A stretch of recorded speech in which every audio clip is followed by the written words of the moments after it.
Hi, I'm Mike Abramowitz, the Director of the Committee on Conscience, the Genocide Prevention Program of the United States Holocaust Memorial Museum.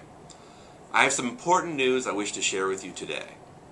Just moments ago, President Obama signed a presidential directive that we think will vastly strengthen the capacity of the U.S. government to prevent genocides and other forms of mass atrocities in the future. Under the directive, the administration will create an Atrocities Prevention Board, a group of senior officials that will be empowered to raise concerns about potential genocide to the very top levels of the administration and organize a rapid response to potential outbreaks of genocide. This may sound wonky or bureaucratic, but it is very important.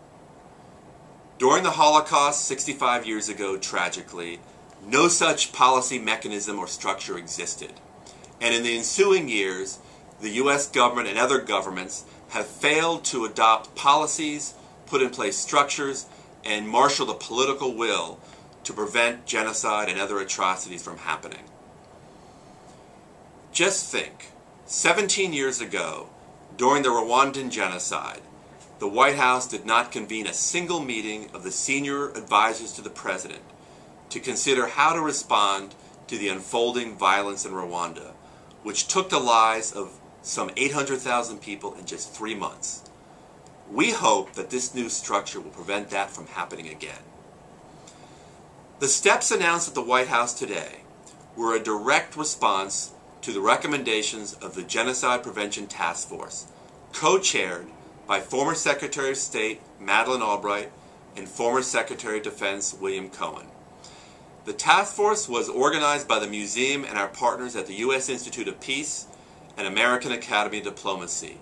And this bipartisan group of experts came up with dozens of very useful recommendations, concrete things that governments ought to do to improve its capacity to prevent genocide and other mass atrocities. We are very gratified that the administration is taking these recommendations seriously and has begun to adopt the most important recommendations, including the steps announced today. But the true test will come in the future, and will come when the government is called upon to use the tools that they have now created to actually prevent these mass atrocities from taking place and to prevent genocide. We will keep you informed of what happens, and we invite you to come to our website at ushmm.org to learn more about what the government is doing to prevent genocide.